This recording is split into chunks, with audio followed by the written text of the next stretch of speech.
so terrible. This is so funny. Once it stopped. Yeah, once it stopped, I lost access. Oh, I can post. No way. Oh. To the old chat? Oh, Okay, yeah. perfect. What? But I don't have the URL. Oh wait, yes I do. I must do.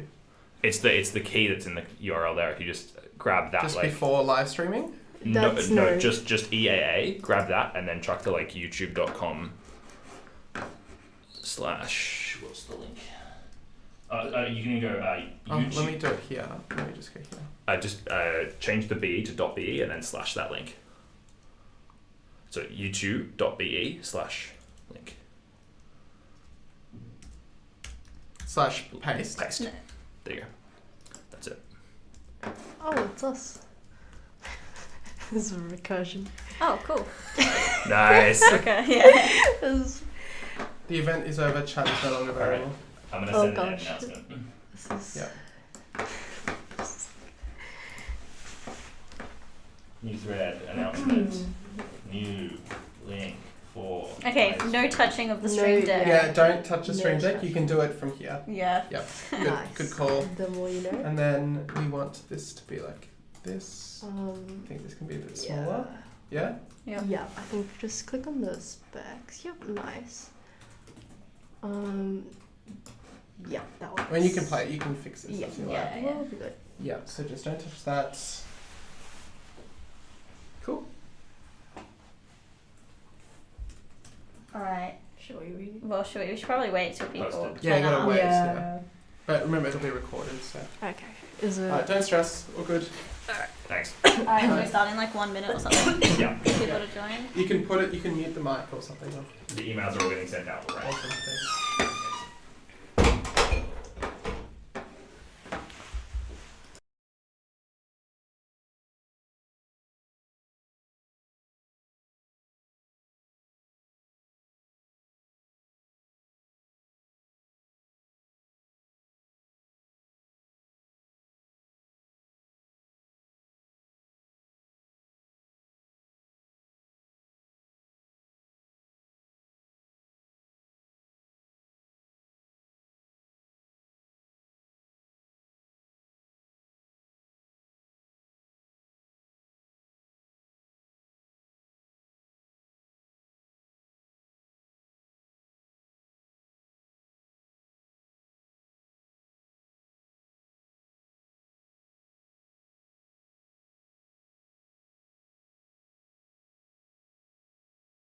Cool. And we are back. Sorry about that. So where were we? So before we left off, we had an introduction to CS Hotel. I think, would it be in a separate video, Tom? Like the part earlier? Yes. Yes, okay. So we're making a CS Hotel management system. And if you want to take a look at that earlier video, you're going to have to go back to that video. But let's go back to what we were talking about with the data structures. So what we've got is a 2D array of structs. The way I like to think about it is to break down this 2D array into kind of like smaller parts so you understand what's happening. So we've got a hotel room, which is represented by a struct room that's provided in the starter code that we'll talk about. Each floor of the hotel is a 1D array of these hotel rooms, and then the entire hotel is a 1D array of these hotel floors, which is how we get to a 2D array of hotel room structs. So here's a diagram of the hotel room, so you can think of each accessing like the first, so in a 2D array, the first time you index into it, it gives you a floor, so this is floor 0, floor 1, and floor 2, and then the second index gives you the room you are in. Just to take a look at the starter code. So here's an example of how this looks like in code. So we've declared a 2D array, so hotel, which has total floors, number of floors, so 8 floors and 8 rooms per floor. And in this 2D array, we've got struct rooms. You've got an example here of how they're passing in this 2D array into, or how we've passed the 2D array into a function. If you were to access, say, for example, the booking ID, so as you can see here, the member booking ID is a member of the struct. If you wanted to access that in hotel room floor 0, room 1, The way you would go about that is by accessing the name of the array, so that's hotel, accessing 0 for the floor, accessing 1 for the room, and then dot booking ID, because now we've got the struct and we're accessing a member of the struct. Cool. Now let's talk a little bit about the spec. Also, if you've got any questions throughout, feel free to just chuck it in the chat and we'll answer them all at the end. The assignment spec will be quite similar to what you've seen in assignment 0. The main difference is that we've released all the stages at once, which means you've got everything you need to complete the assignment. So you don't need to wait for future weeks. We won't spontaneously release extra tasks for you to do. So the spec has a bit of context at the beginning about what our what the assignment theme is.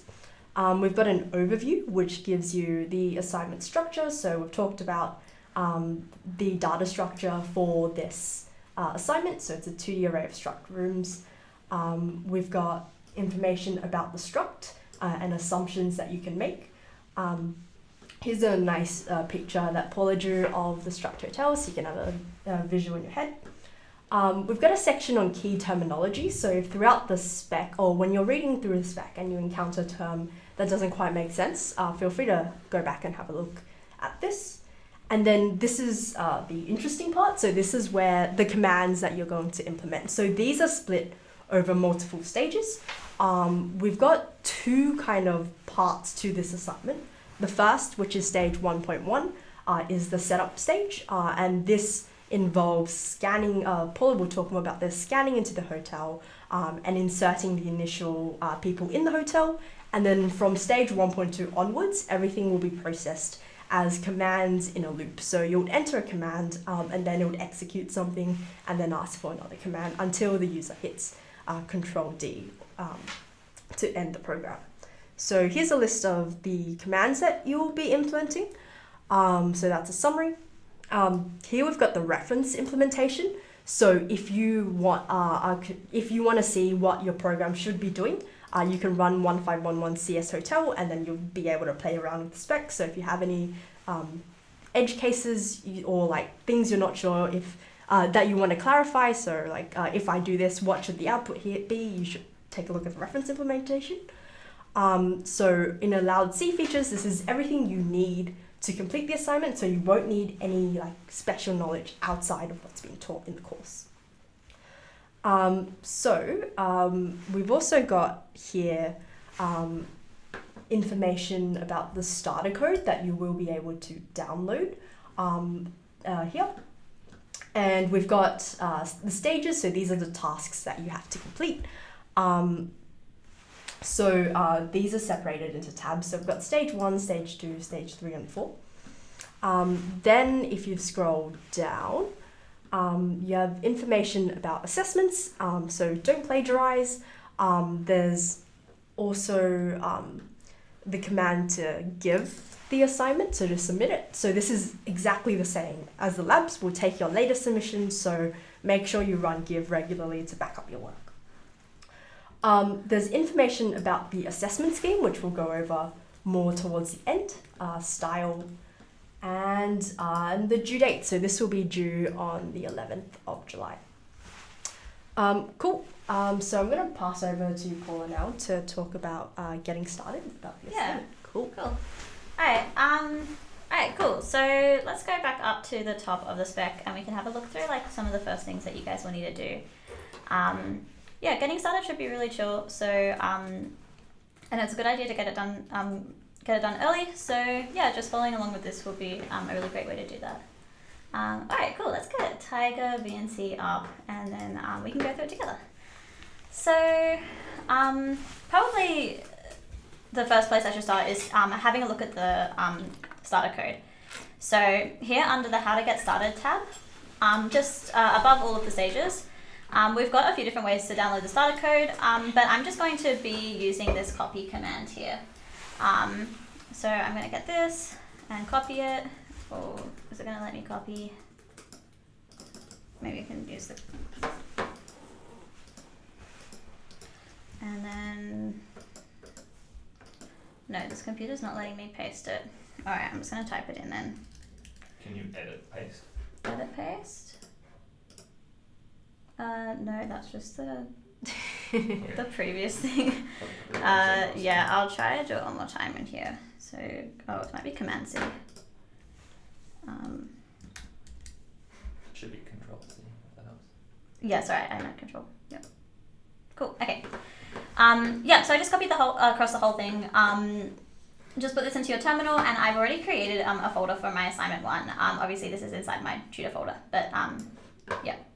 So I think just an important thing to note is that we have like a little dot here. So this is not like a full stop for I don't know, the end of a sentence. This is actually part of the command. So you can see I put the dot in here, and then everything worked. So I can do ls now to check, and yeah, we've got CS Hotel here. Alright, so I'm just going to open up the code now, and we can go through it. Alright,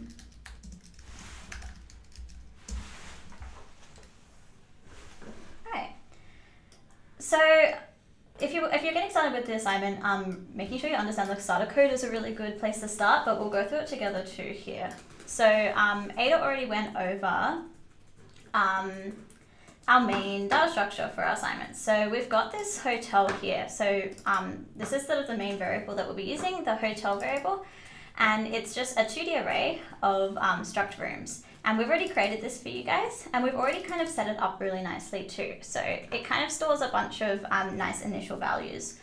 Yeah, you guys, and here's that function just then, the init hotel function. Yeah.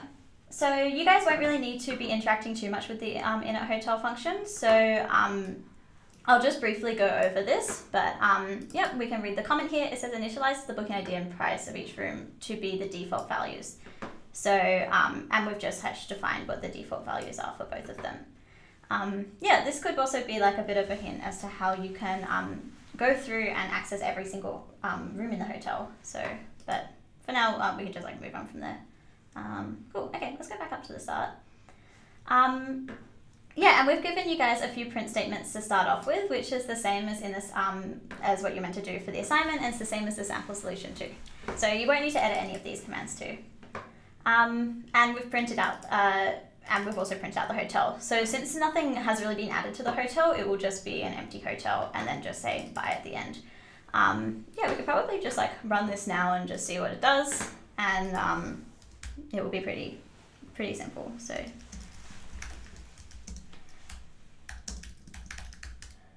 Yep. Alright, so yeah, it just prints out a few things, and then it prints out our hotel, which has no guests in it right now, and then it says enter a command, but we haven't implemented our system of inputting in commands, and then just says goodbye to us. Cool, okay, let's have a look at anything else that will be important. Yeah, so the first step that you guys will need to do is this first to do here. So this first to do is kind of stage 1.1. So we can go through to stage 1.1 here. So here's stage 1 and 1.1, game setup. So hopefully this will be similar to, I think there's a, is there a lab exercise that's similar to it? Is the chessboard exercise still around? Let me check. Yeah. Anyway, this should be, as long as you have a bit of an understanding with structs and 2D arrays and while loops, I think this is very approachable to get started this week. So yeah, it will pretty much just say, oh, how many guests do you want to input into your hotel? And we're kind of just going to be adding in a bunch of guests all at once.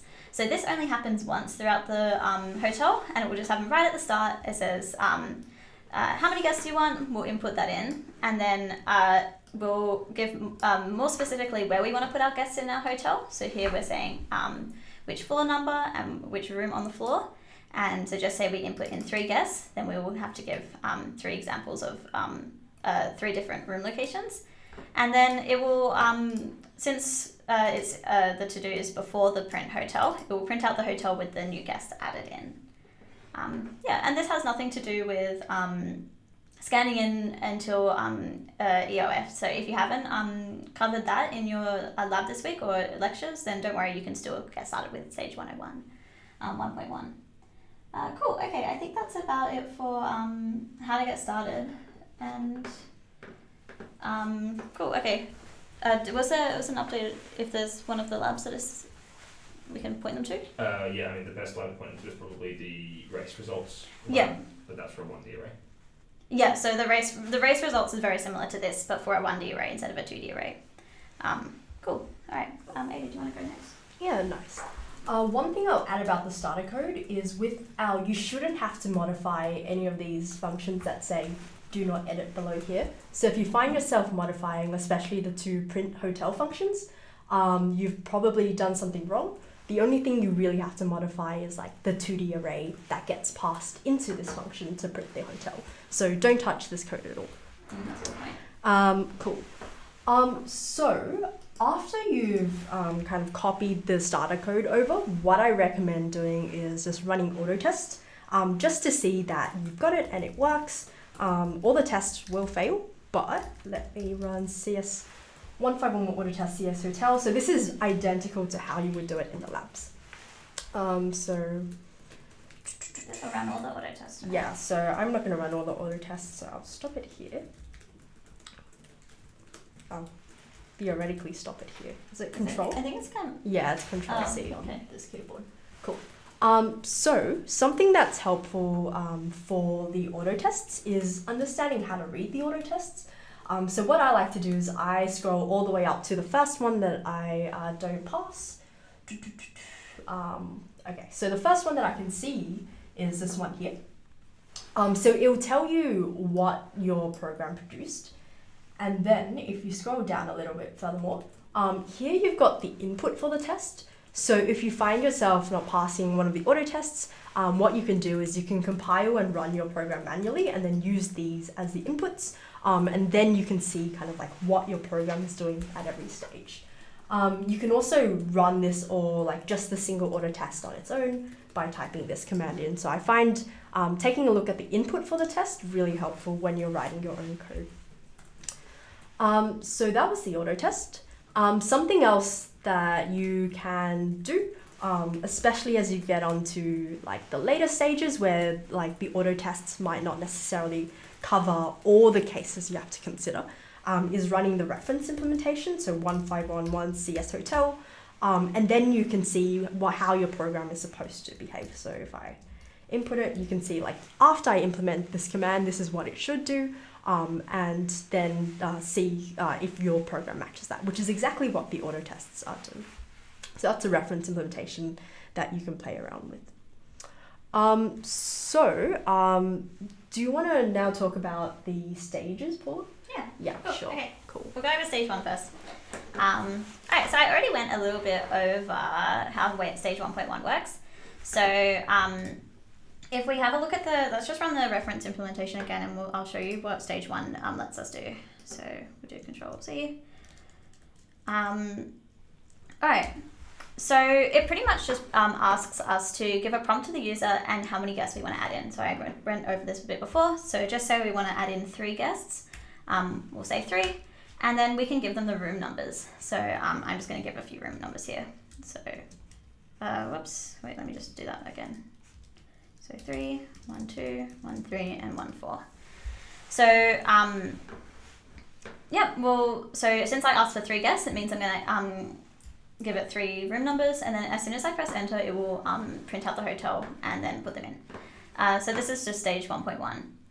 And there's a little bit of error handling too, but we go over it all here. So just say like I put in like -100 or something like that as one of these numbers. It's going to be pretty hard to find that room. So instead, just before we look for it, we'll check if it's all correct and then print out error messages instead of trying to put the guests in that room.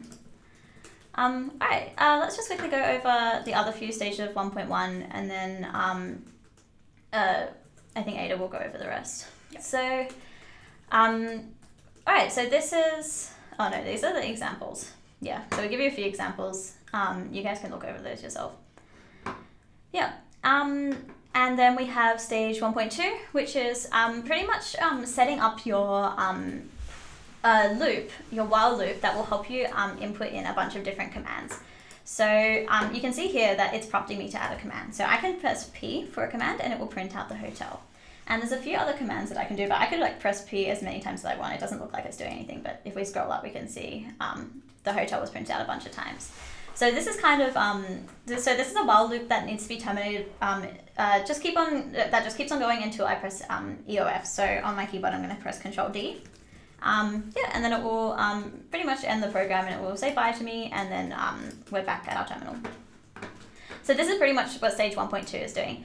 And even though it says, oh, we have to write a command that prints out the whole hotel, luckily for us, we actually have written most of it for you. So we've written this print hotel function, which is, can I scroll properly? Here we go, print hotel.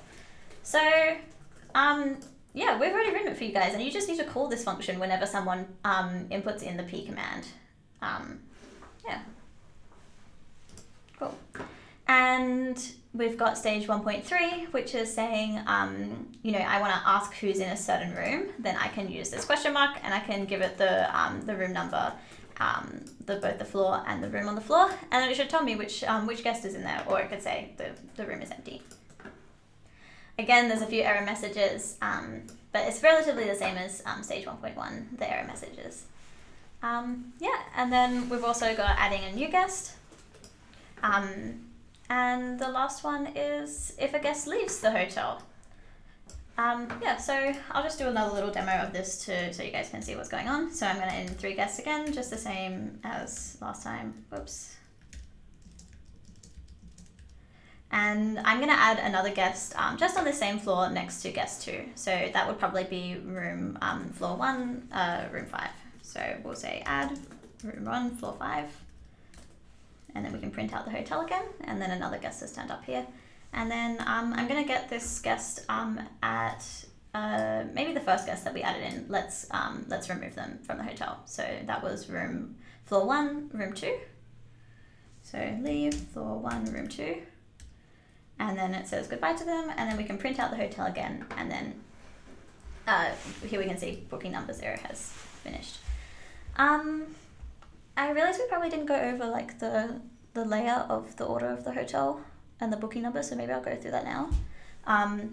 Yeah, so probably you guys have noticed that this is not like a normal hotel that might be set up. So in a normal hotel, you might have level 1 down here, level 2, and since we're people who run hotels are not usually computer scientists, they don't index by 0. They'll say it's floor 1, floor 2, and there will be a thing called floor 0. So we've set up our hotel a little bit differently. Mainly it's just to help you guys code it a little bit more easily. But if we go up to the top, there's a nice little hint or just note that tells us about it. So it says that that a certain floor is the nth floor from the top of the hotel. So if I say floor 0, it's this floor right at the top, and then floor 1 is the second floor from the top. And then floor 2 is this one right here. So, and then it also talks about the room numbers, but the rooms will go left to right, which is a little bit more intuitive. Yeah, so that's probably why, even though I was adding in room 1, 2, it did turn up like here, which is seems a little bit random at first. Cool, okay. Ada, do you want to go through... Oh wait, I have one more thing to say. We went through auto test before, but you can actually auto test even the sub stages. So if I want to just auto test stage 1, I can go to the bottom of stage 1 and see what that auto test looks like. Here we go, 1511 auto test, 01 CS Hotel. But I could even just auto test, just say I only want to auto test someone being added to the hotel. So for stage 1.4, I can go and run this command here. Yeah, cool, okay. Stage 2 and onwards. Cool. So, you would have noticed, or what will happen hopefully soon, is that in each of the tabs there's going to be dots associated with each stage. So you've got, say for example, stage 1 is 1 dot, and then later at the end, maybe stage 4 would be 3 dots. So this would be associated with the labs in terms of difficulty level and what we're expecting. Like who we expect to finish this stage. You can also, in the meantime, have a look at the rationale. So stage 1 says this tests your ability to scan user input, create while loops, and access values in a 2D array. We hope that all students should complete this stage. Stage 2, we also expect all students to complete all the stage, although it may be difficult, so start early so you can ask for help from your tutors. Whereas stage 3 and 4 do get a little bit challenging. So if you want to push yourself, those are the stages to complete after you've done 1 and 2. So let's talk about what commands or what stage 2, 3 and 4 are about, and I'm just going to provide a quick overview of the commands. So what stage 2 is we're looking at how we kind of loop through the 2D array and how we can kind of perform operations on the 2D array. So stage 2.1 is similar to stage 1.2, except this is just a small command to help you with the rest of stage 2. So we're printing the hotel with prices. I'll show you what that looks like. So if I type C, you will notice that the hotel on top of the booking numbers of guests will also have numbers at the bottom, and this represents the price of the hotel, which would help you with the later stages when you're doing things like setting the price for different floors. Stage 2.2 is about setting the price for different floors. So I want to be able to maybe, people on the top floor just really want that nice view. There's too many people, you need to increase the price. You can do that for an entire floor with stage 2.2.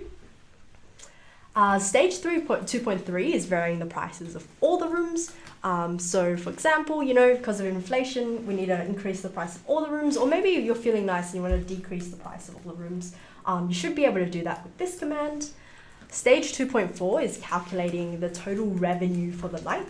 So something you'd have to note is if there's someone in that room, then you want to charge them.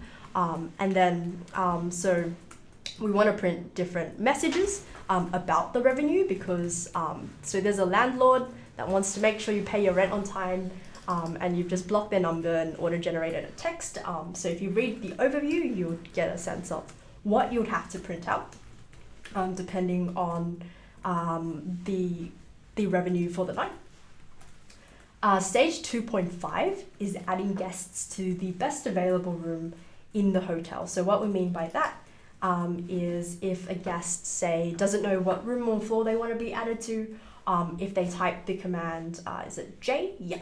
J, they should be added to the floor that's the highest floor that they can, starting from the left. So as you can see here, this floor would be the best available room and they get added into this floor here. Cool. And then the final part of stage 2 is swapping people in rooms. So if I say give my program to, maybe I'll show this one. So if I print the hotel, so say I want to swap booking number, so 0123 13 and 14. I should be able to do that, and if I print, you can see that they've swapped rooms. So that's the final stage of stage 2, and then you can auto test all of stage 2 or each subpart. Stage 3, let's scroll up. So stage 3 adds some extra functionalities to your hotel. So there's 2 extra functionalities. The first is group bookings. So if you've got a bunch of friends coming and they want to book on the same floor, this command lets you do that. So there's 2 options. One is to book the cheapest available floor of the hotel that fits that group. So the cheapest floor of the hotel, you would book your group in. And option 2 gives you the highest available floor. So near the top of the hotel within a specified budget. And there's more clarifications for things that you might have questions about while you're implementing this stage. And of course, you can always check the reference solution with inputs to check what your output should be. Stage 3.2, I think, is really fun. So this is making room for royalty. So we've included royal guests in the hotel. So if a royal guest wants to join a hotel, they get priority over other guests. So they might replace the guests, and you might have to move other guests around the hotel if royalty joins. And then stage 4, and then what we have for stage 4 is we've got another 2 parts. So stage 4.1 is watching out for burglars. So you want to decide whether or not a burglar can scale the wall of the hotel without being seen. And you can read more on that in stage 4. And then stage 4.2 is vivid. So we want to see whether or not, so if you're not from Sydney, Vivid's a light show that happens every year, usually at the side, on the side of buildings. So what we've got is a hotel, and we want to see whether or not you can make patterns on the side of the building based on who's in the hotel, and whether or not, or what you would have to change in order to get that display working. But that's stage 4 all the way at the end if you want to push yourself to that. Cool. And one more thing I'll note is on top of running auto tests, what I would also recommend is running style. So style will be marked, as I'll pass over to Paula right after this to talk about the assessment scheme. But having good style and making your code readable not only makes it easier for maybe your future self or other people reading your code to understand, but it also helps you write your program. So that's why we want people to make sure you get into good habits with style. So I recommend at the end of every stage or so, run the style checker before moving on. So you can see it's saying there's no ZID in the header, but you can run 1511 style. Cool. Paul? Alright. Okay, cool. Okay, so now we're going to go over how you can get marks, so right at the end we can, I guess like throughout the spec it will tell you a bit more about how much you'll get. Let me just see if I can find it here. I think at the very top in the rationale. So here we go. How many marks will I get? So each stage has a different amount of marks that you'll get from it. So stage 1 gives you 30%, and later stages, so stage 2 doesn't give you 65% by itself, but if you do stage 1 and stage 2 together, you can get up to 65%. And then here's stage 3, and then stage 4 gets you to 100. So although you do have to do all 4 stages to get 100% in your assignment, which is not the same as how the dots work with the labs, where you don't have to do the 3 dots to get full marks, you do have to do every stage in the assignment to get full marks. But we haven't scaled them to be just like 25% each. So stage 1 you can see is 30, and then stage 2 that even gives you 35%. So stage 1 and stage 2 together should be more than enough to pass the assignment, but so you don't get as many marks for doing stage 4, but that's just because stage 4 is for students who really want to push themselves, but we do, like, obviously we encourage everyone to give it a go if you get up to that by the time it's due. Cool, okay, let's go down to the assessment tab, and we'll have a look at how the marks are split up. So how is it split up? I know it's split up into style and then auto testing. So here we go. So 80% of the marks in total will be just through a bunch of tests that we will run on your code. So a portion of the test you guys already have, which is when you run the auto tests. So if you're passing all of your auto tests, you can be pretty confident that you're getting a decent mark in this section. But we're also going to throw in a few more tests there, maybe in the later stages ones to try and catch up any small things that people might have forgotten about. But so this is 80% of our mark. And the other 20% will be hand marked by your tutor or your lab assist, and it will be to do with how nice your style is for your assignment. So hopefully you guys are familiar with this from assignment 0, and we'll make sure to get wait, this is right. They'll get feedback back from assignment 0. Yes. Before. Yeah. So you'll get feedback from your assignment 0 before assignment 1's due, so that as long as they don't have an extension. Yeah. If you don't have an extension, so that you guys know where you went wrong and can make sure assignment 1 is getting really good marks. And so to be more specific about how, so the 80% is just for functionality is just like all in the spec. Does it do what the spec asks for? But for the 20% for style, we're going to be using this marking scheme. So this is relatively similar to assignment 0 marking scheme, and I think there's a few things which are slightly different. The main thing is I believe we have more emphasis on function use. So in assignment 0, you don't need to use functions to get full marks. If you don't use functions in assignment 1, you'll probably have a lot of repeated code, which will be like, that's probably not the best. So, use some functions. And I think the illegal elements, there's not any illegal elements unless they're stated that you cannot use them in the style guide.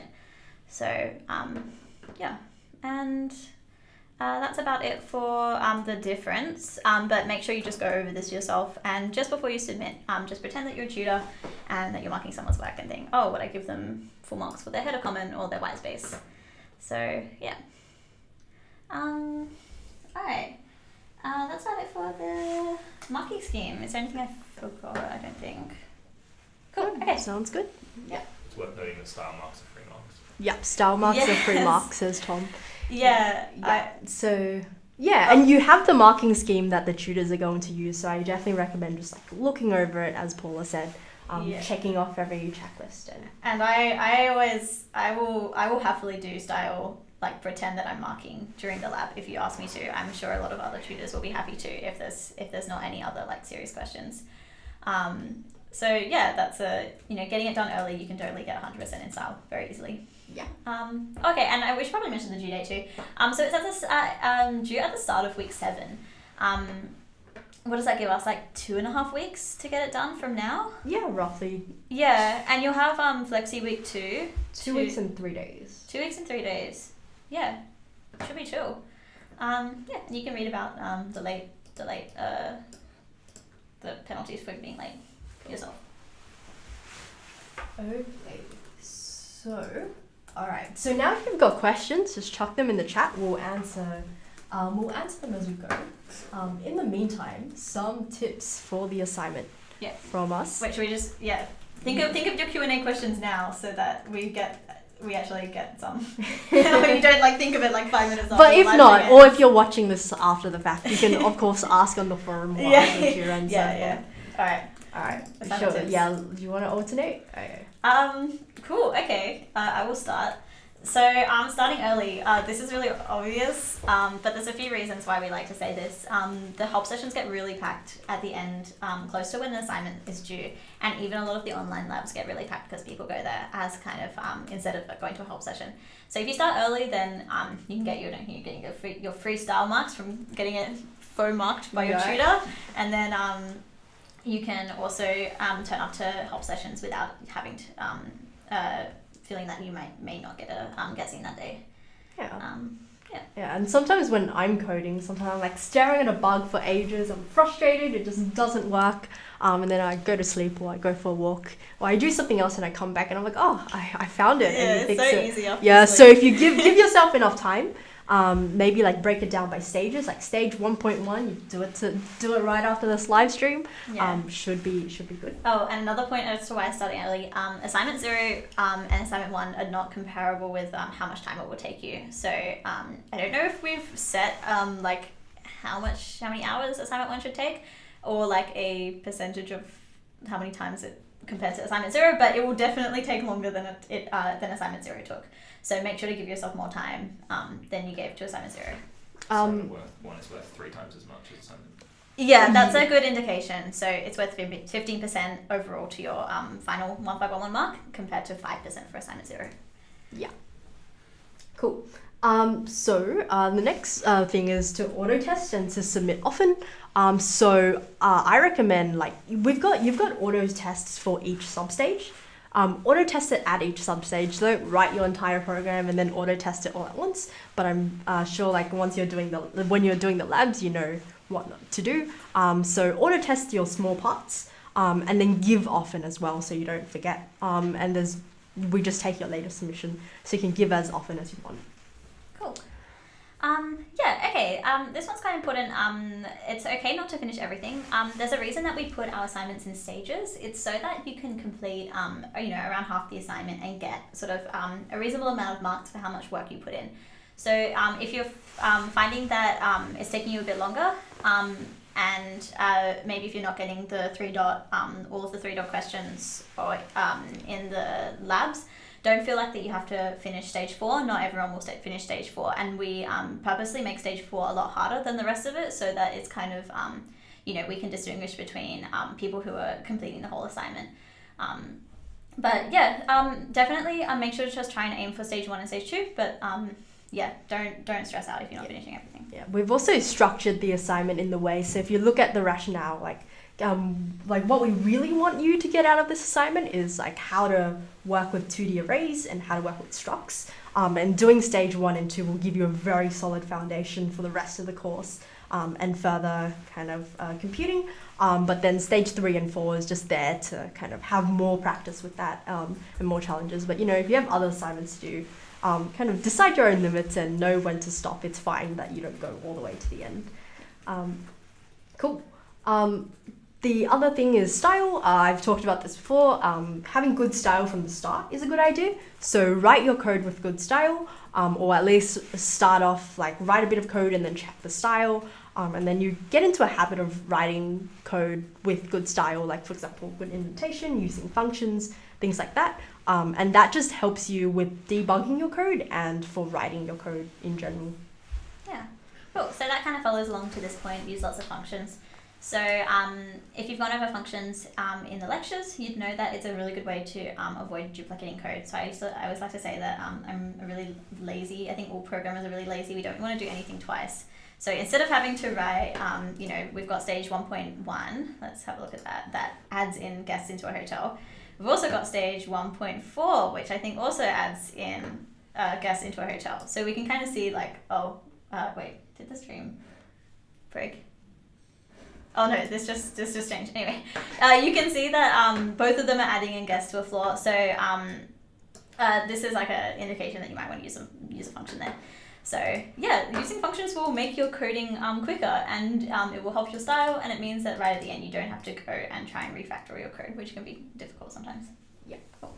And finally, make sure reach out if you need help. There's always help available. We have a lot of resources here for you to ask questions. So you can, I think the best one is to go to your labs, because you know that your tutor's just going to be walking around, kind of looking over your shoulder and going, how's you going? So use your tutors, ask as many questions as you can in the lab time. And then if you've got extra questions, you can ask on the forum. I recommend searching the forum first before you post your question, because in a course of 950 or so students, chances are someone else has had the same question. So search the forum first, and if your question isn't already there and answered, then feel free to ask your question in the forum. You can't post your code on the forum, but if you give your code or auto test it, tutors will be able to look to see that. Though I recommend when you're asking a question, make it as so say if another student was searching for your post, they'll be able to understand what's happening. So give a bit of context as to what you're trying to do, what you've tried, and then hopefully you'll get your question answered. Yeah. And also help sessions will be running starting from this week. Yeah. Public posts are great on the forum. Yeah. You'll probably get your post answered quicker if it's public, because a few students answer questions. But yeah, don't put your code on there, but definitely public is really helps us out and helps out a lot of other students. Yeah. Cool. So we've got 5 minutes remaining. Q&A. Just put your questions in the chat on the stream, and we'll do them, answer them. Okay. If we split our code into multiple files and import it in the main file that we submit, will the give submission be able to compile all the imported files? The answer Is that is a question for? Yeah, it's already answered. Yeah. Oh, it's already answered. Yeah. Cool. Okay. In the forum, are we allowed to put in one line of our code for clarification? I would say just still stick to just describing it. If it's a really general line, then I don't know. I think I would say no to this. The best way of doing this is to try and frame your question in such a way that it's not exactly the code that you had from the assignment. Try and break it down to a smaller example. If that small example is completely not from the assignment, it's just I don't understand how this works, totally fine. But if you're copying and pasting directly from your assignment, that's generally going to be a problem. That's a good Yeah. answer to that. Cool. Cool. Do you want to do something? I think there was a question earlier about EOF in Control D. I believe Jake will cover or has covered it in the lecture or the recent lecture with kind of like scanf in a while loop. So have a look at that. I think it was the Wednesday lecture. The Wednesday lecture. Also, is there a line limit for our file? Say that we have to keep it less than 2,000 lines. So I don't think. I don't think so. No, I don't think There's no line limit, but sometimes it can be an indication that maybe you're not using enough functions. If your code is way too long. Do you remember how many lines our solution was? I think it was. I can tell you. I think it's less than 2,000 lines. Yeah. So, but yeah, obviously everyone's solution will be different, so it's not like it's gonna have to be the exact same as ours. But yeah, if it's like tens of thousands of lines, then 900 lines including the stuff. yeah. So our solution was 900 lines, so it's probably not going to be over 2,000. Cool. Can you use pointers?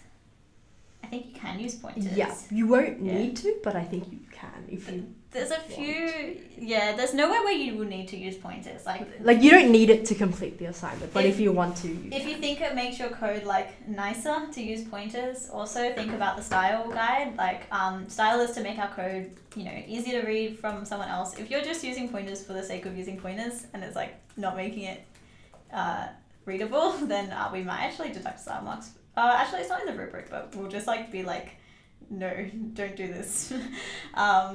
But yeah, if you want to use pointers, you can. Can we use for loops? I think same idea. I don't think it's explicitly banned in the style guide. Yeah, is it? I'm not too sure. Not banned. It's not it's banned. Not, yeah. So you are allowed to use for loops, but we do not recommend them in 1511. And there are a class of bugs that for loops introduce that, if you are not careful, you could encounter, and they will also make your lines longer, so you have to be very careful using them. If you feel confident using for loops, we don't recommend it, but there's nothing stopping you. Yeah. And yeah, Joel has a good point in saying that so if you're using functions and you put it, it's a really good idea to put a comment before your function to document it. Yeah, that's totally fine, as long as just still think about style guide. Just think, could someone else look at this code and not just be totally overwhelmed by the amount of comments in here? And if you think it's fine, if you think it's great, and you can kind of, I don't know, you've got a few things to back yourself up, then I'm sure it's fine. Cool. Alright, any more questions? We've got 1 minute, so we'll just wait until the hour, maybe. Are there any questions we missed too? Oh, cool. Inline comments against style guide. I think that is mentioned in the style guide to not do inline comments. Yes.